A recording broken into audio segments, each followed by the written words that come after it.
Baseball is America's game and always will be, because it's a game where the conversation is every bit as important as what's happening on the field. And it wasn't long into my conversation with Brian and Lila Hood that I discovered they really love their ducks. Good on. Yeah. We built our life around it. We figured we had enough money when we retired to have one really bad vice. But these two haven't always shared their love for green and yellow. I was a Notre Dame fan. I had been a Duck fan for over 50 years. And she wouldn't marry me unless I became a Duck fan. Knowing their future together depended on it, Brian had to give it a try. We sat down, and immediately I saw on the field was my hated enemy, USC. No Notre Dame fan likes USC. An hour and a half later, I was a Duck fan. I was such a Duck fan that I quit my job, went back to school, and got a diploma from the University of Oregon, just so I could say, I'm a real Duck. And ever since, they've been side by side, loving their ducks and each other. And we're in the stands, we're having fun, and it's keeping us young. In Eugene, I'm Tony Gist, KVAL News.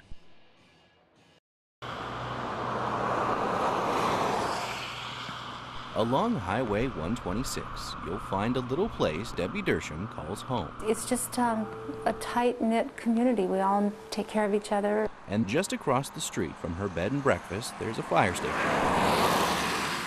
An old gas station that's now a boat shop, and that's about all you'll find in Nimrod. When people hear the name, what is people's first reaction? Mockery.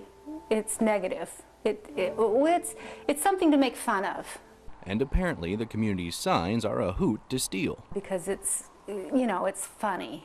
The latest victim? A sign like this one, recently put up as part of a beautification project along the Mackenzie corridor. It was to make our areas more identifiable to people traveling through. And then for somebody to come in and just take it away, they're not just taking a sign, they're taking somebody's hard work away from them.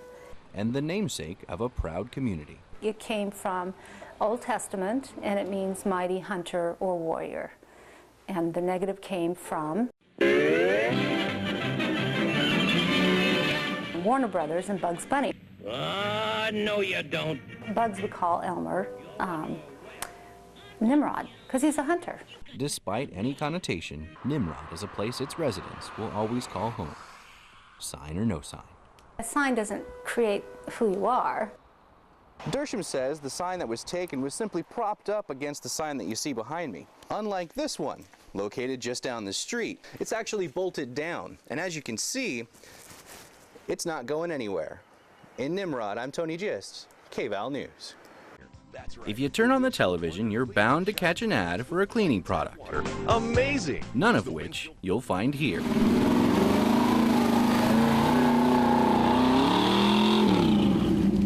This is Mudfest. At a glance, Mudfest may look like just a bunch of people driving around in the mud for no reason. Okay, that's exactly what it is.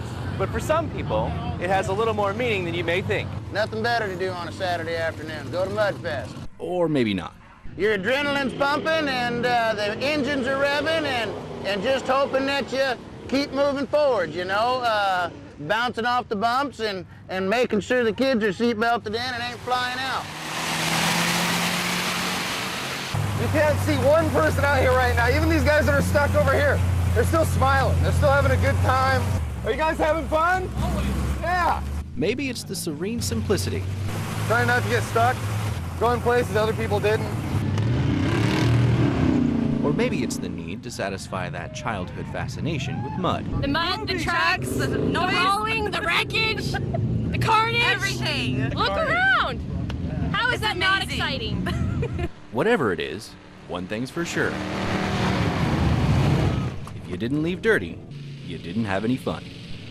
You know, there's just no better thing than getting to hang out with the family all day. Near Sweet Home, I'm Tony Gist, KVAL News. When the day is done and school is out, there are those who stay behind. Some for sports, others to study. And then there are those who cook. It's been my passion. I just enjoy doing it. I always have. It calms me. These students are a part of the Willamette High School culinary team, a program that began 12 years ago and has been appealing to students ever since. That whole thing that you do when you're in 3rd grade, who do you want to be when you grow up? I was always a chef. What really got me involved in the program was watching a lot of Food Network channel. Also, like my mom, she's also a nice, really good cook, and that just inspired me. But this isn't home ec. It's a career-driven course designed to give students the skills they'll need on the path to their future. And the chickens, we need to practice not tearing the skin. We have to practice. To fine-tune their food. You have to practice. Are you doing on there? To ensure their precision is on point. This is grueling practice. Because they are not just preparing for life after high school. If we want to go to national, it's all gonna be worth it. This team is headed to competition. With our dish right now and our teamwork, I think we can get there. I think we're ready to take it. Let's win the day. Win the day. And when the day arrives, the Portland Expo Center is a sea of white, made up of 23 teams from high schools around the state. All of them slicing and dicing, hoping to take the top spot and earn a trip to nationals. You come in and you have to know how to do what you're doing. Because the moment they walk in, judges are keeping their eyes on every movement. Right behind you. Teamwork. Let's go, team. Team 14, let's go. Performance. Even cleanliness. It all counts. And it all has to be done to the tune of a time limit. 49 minutes left. And then, 7 minutes still plating, let's go. just like that, 30 seconds, guys. 30 seconds. it's over. In a separate, quieter room, judges are proving that the pen truly is mightier than the chef's knife, putting their palettes on paper to decide the victor. However it comes out scoring-wise, I don't know, but you guys got to be real proud of your performance. All right, Chef. You guys cook for me anytime. Thank you, Chef. In the end, the students from Willamette High School did not win this day, placing 7th. But they walk away with more than just a good taste in their mouth. It's a really neat experience because this is going to be like my stepping stones, I guess, so I can become a better chef. This is definitely helping me in my future. This has given me the motivation and like the proof that I can do this as my job, like that I want to do this as my job. It's definitely been the best experience of my high school career.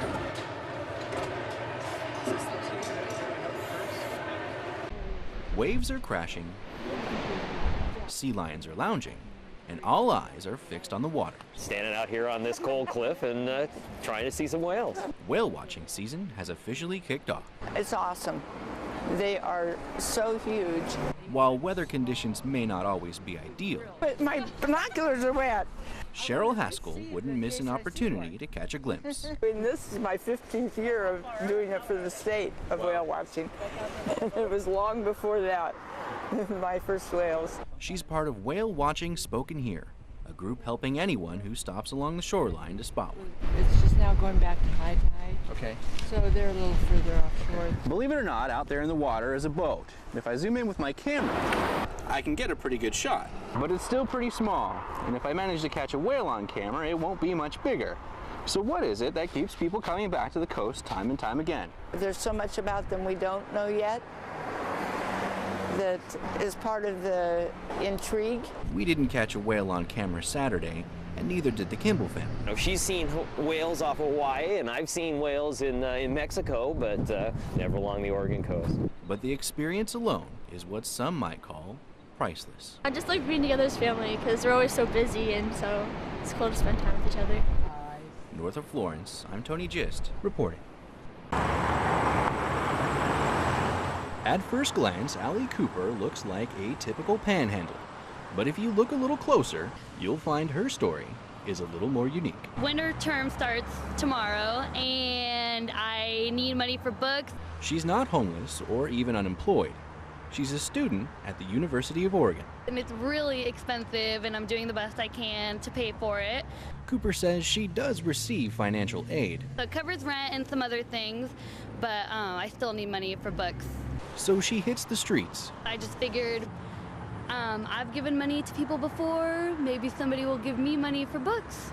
It is embarrassing and it does hurt your pride. People give you some not so nice looks. Everybody looks at you kind of pitiful. I got a cup of noodles too, even though my sign doesn't say I'm hungry. While her method is unconventional, Thank you so much. Cooper has no shortage of persistence and determination. If I don't make, a significant amount, I'll just have to find another way. Somebody just threw $1. In Eugene, I'm Tony Gist, KVAL News.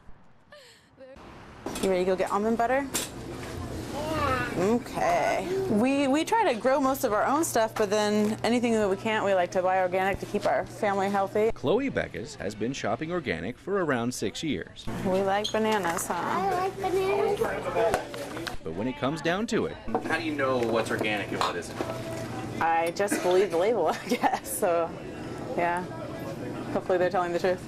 So we thought we would ask David Resege with Sundance Natural Foods the same question. Produce comes with little stickers on it now so that they can be keyed in at the cash register. And if a sticker starts with the number 9, it's an organic product. You can sort of tell the difference. Here's the same brand, and one says soybeans and the other one says organic soybeans. As it turns out, it really is all about the label. Resege adds there are strict rules for anyone putting the word organic on a product. If you have some organic ingredients, you can put made with organic ingredients on the label somewhere. If it's 95%, you can put the word organic on it, and if it's 100% organic, then you can put that as part of the brand name. And when it comes to knowing whether or not someone is breaking those rules, generally speaking, especially a larger company is going to be very careful in what they label organic or not organic, because they know that their integrity as a company is at stake. it's all about having a little faith in what you read. It's very critical all around that there's a trust between consumers and manufacturers, and at the same time there's a real great need for verification. For Beckus and her family, believing those labels and her local grocers is enough to keep a mind at ease. So I try to do the best I can by my family, and so if I'm getting something that's not organic, it's not going to be the end of the world for us. In Eugene, I'm Tony Gist, KVAL News. No one says, oh, I love your place because I watch Cake Boss all the time. Sugar. Oh, honey, honey. Reality TV may not play a major role in Sweet Life's business plan, but people see those creations and they are amazing, but they don't realize the time that goes into it, and time is money. the kind of money that tends to catch customers off guard, especially at $15 to $20 per serving. A lot of times there are complicated cakes like that we can simplify and do, for less, but that it's great ideas. Hey, look at that. Oh. And it's those ideas that keep things fun for owners and siblings, Cheryl and Catherine Reinhardt. People are always asking about what's gluten-free, so we're trying to, make more stuff that gluten-free people will like. But keeping up with trends in the baking industry can be tricky. Normally we would add eggs at this point, but I am just going to add, I'm going to try 1.5 cups of nuts. We'll see how this one turns out. And if overcoming new recipes isn't enough to keep them on their toes, Somebody will say something to me, and she'll say something to me, and I hate it when she says it to me, and the other person is like, ah. old-fashioned rivalry is. We used to kind of argue more than we do now, so I think we've refined our working relationship. She's more math and very nitpicky, but in a good way. Looks kind of silvery instead of gold, that one does. Despite all the obstacles, the Reinhardt sisters have taken their at-home baking business to a powerhouse patisserie that employs 55 people, proving that a little hard work It didn't puff up as much, but I think it'll be great. and a lot of love, But is it brushable? Probably not. life really is sweet. I feel like it's an interesting kind of world, the bakery world, for people to, watch. In Eugene, I'm Tony Gist, KVAL News.